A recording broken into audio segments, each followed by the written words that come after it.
You're listening to the Impact Implosion on the Angry Marks Podcast Network.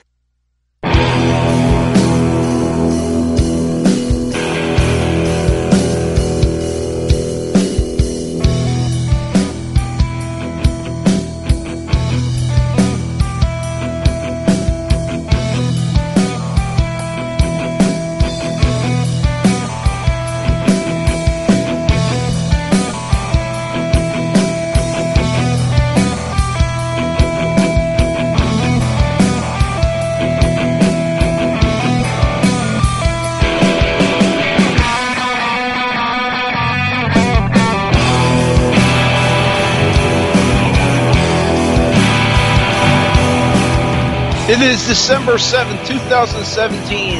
It is another episode of the Impact Implosion here on the AngryMarks Podcast Network. As always, I am Seth Draken, and on the other end is the DNA to my Lamirda attack, Mr. Mike Poland.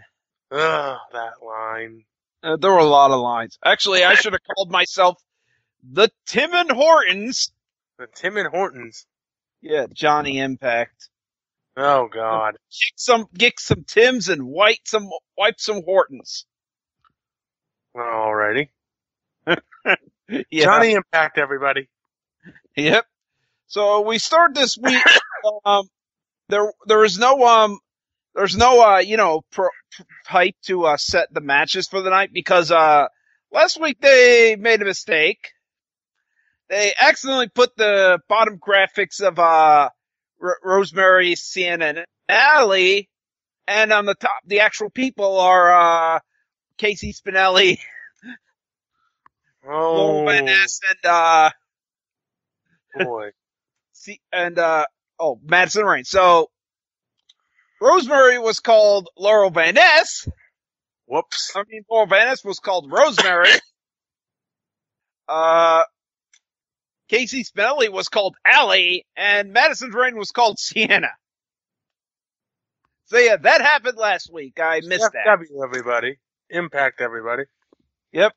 So this week we start the show off instead with a Lamirda promo where he is blaming Eli Drake, the paper champion, and he plans to destroy him tonight. Wonderful. So then we get a video package previewing tonight's show with talking about the matches that are coming up, interviews, and all that stuff. So, our first match is Taiji Ishimori versus Caleb Conley. I'm still not sure about Taiji's theme. Yeah. Caleb Conley had a very interesting submission move.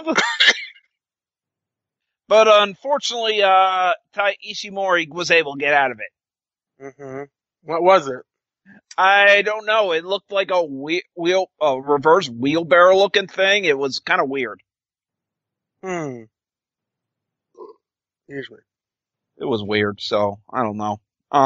Anyway, Ishimori wins with a 450 splash afterwards, and Lee attacks Ishimori after the match, and Josh says, "Hey, Ishimori cost them the tag match." I'm like, no, Conley cost them that.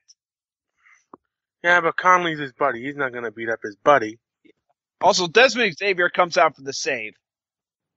Yay. We have the three-way final between actual Sienna, actual Rosemary, and actual Allie. Actual Allie. Yeah. So, anyway, Sienna goes on the outside immediately at the start because she knows the other two are buddies and have a tag team and Team Demon Bunny. But that is not happening.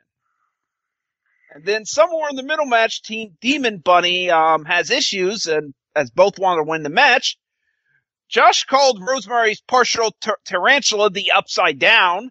So I see he's watched Stranger Things. Ah. And Rosemary hits the Red Wedding on Allie for the pin. Well, the much ballyhooed Rosemary versus Allie match has been rendered pointless since their first encounter was in a triple threat match, and Rosemary beat Allie. Yeah. Yay! Pointless matches. So Speaking then of things. OVE comes out in a jobber entrance. for a promo. And it's not a good promo because Tag team champions, everybody. They get the jobber entrance. your tag team champions and their buddy Sammy Callahan.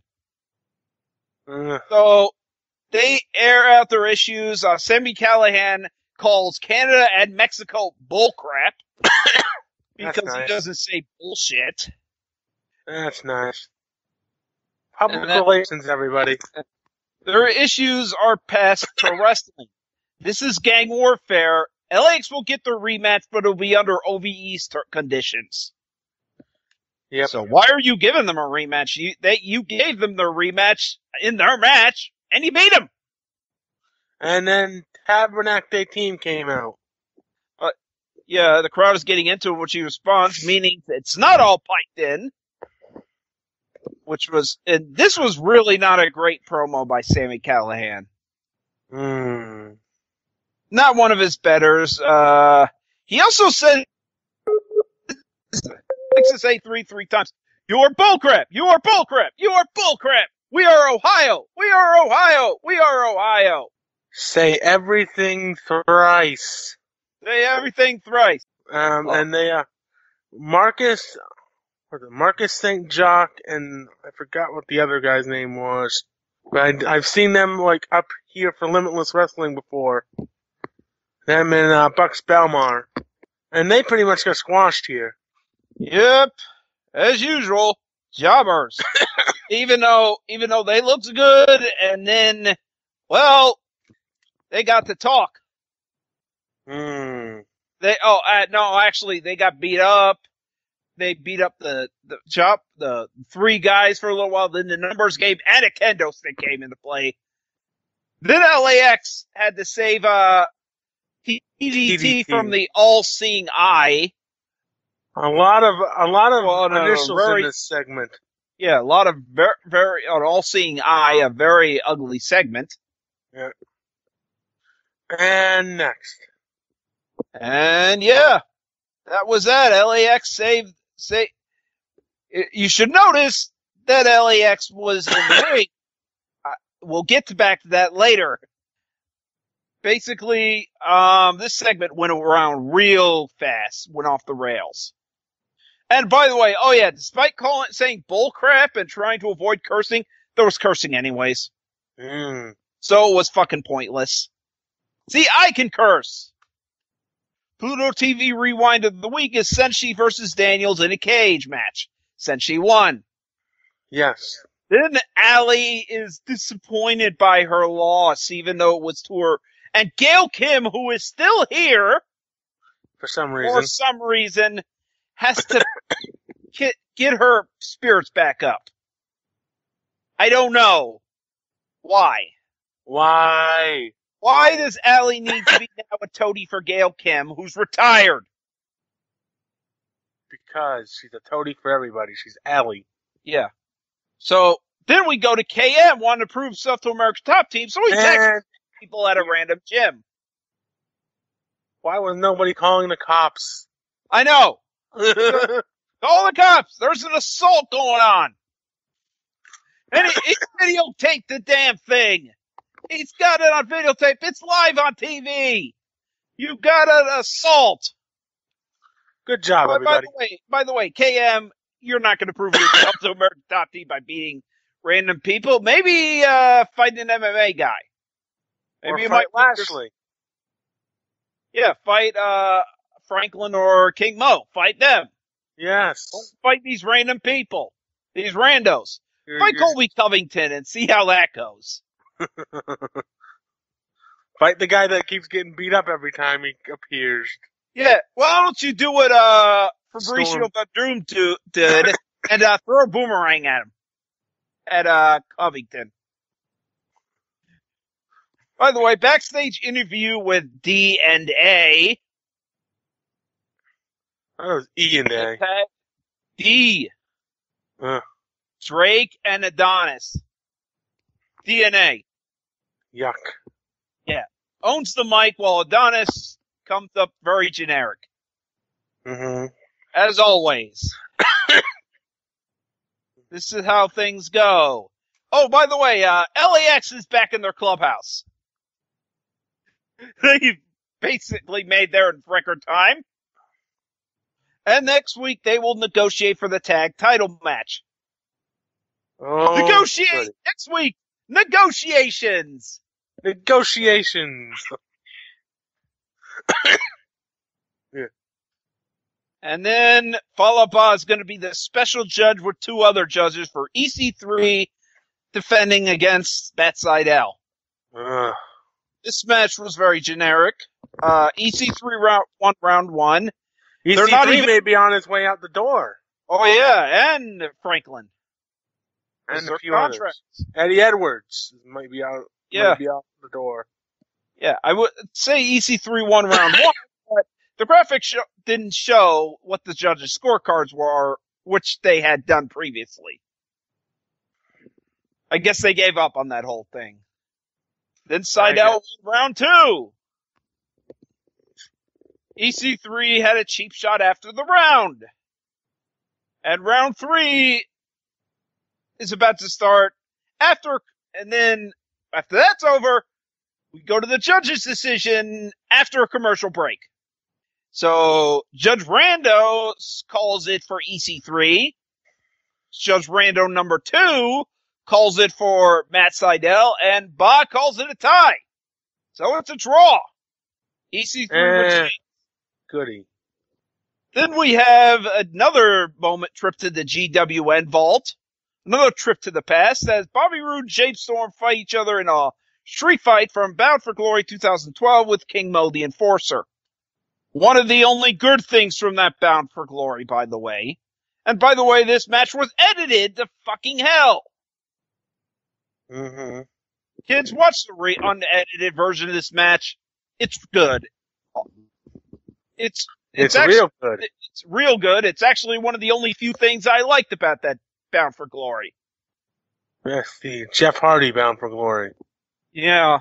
The second Jeff Hardy Bound for Glory. Jeff Hardy Bound for Glory. Rob Van Dam won the X Division title, and Chavo and Hernandez won the tag titles. Yay. Yes, I remember that. So then we get another Park and Park commercial. A guy slips on a wet floor, even though there's a sign. He said, I had no warning. So they kick the sign and say, you need help with us? And all this stuff, and, no, we need a doctor because he just slipped on your frickin' floor. Yeah, he's not on their floor. But yeah, they basically say, a good lawyer knows the law. A better lawyer knows the judge. Ooh, conspiracy. Yes. So yes, that was probably, sadly, the only good part about this show. Nothing was really bad here. It just wasn't good. This was the only good part. So it's time for a tag match with James Storm and Moose versus Franklin and Dan Lambert. Dan Lambert. John Hartnett, the GM for American Top Team, gets beat up again. Because he didn't get the point the first time. Yeah. Stop getting involved. So Franklin spears Storm, Lambert blind tags in, and Lambert pins James Storm.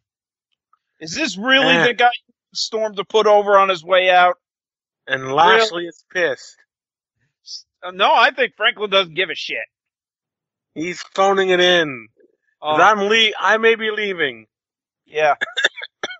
So, interview with Impact and Williams, and this is where you get the lines, kick some Timmies and wipe some Hortons. I don't think Johnny Impact eats donuts. Considering his abs, he very rarely eats donuts. Oh, by the way, we missed news before we talk about the show, so we're gonna have an intermission to talk about some news. Intermission. Intermission. You might have, as we mentioned, a few people are next to leave. EC3 Franklin, Eddie Edwards. And Laurel Van Ness, which we talked about last week. Yeah. Which I heard in the middle of the show. I heard that news. Meanwhile, Johnny Impact and Taya have signed new deals. Look, if you remember how Bram's new deals went, where they kept saying he's re-signed with the company. They're not worth much. These new deals are worth shit.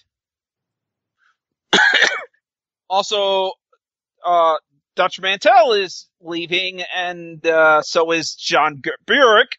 Thank God for him. Don Callis is going to be one of the TNA Vice people. Yeah, with Scott D'Amore. They're the two boy. TNA VPs, and Bob Ryder's expected to stay. Yay. Bob Ryder, everybody. So, you might have remembered that TNA WWE is now doing the Hardy gimmick. Hardy, or Woken Hardy gimmick, because Impact made some major changes to where the wrestlers now own the characters and gimmicks. Because, yeah, that they tried like hell to keep the Hardy gimmick for themselves, the Broken Hardy gimmick, and they went through months of court, and basically nothing came of it. They didn't get anything. They had to give up because money. This is why you don't try to do that. Unless you're WWE, who has the money to do that, you don't pull that shit. Because they know this game. Which is delay until the other side doesn't have any more money. As opposed to delete. Yeah, delay. So yes, there was that. That's the news. Back to Impact. Back to good old Impact.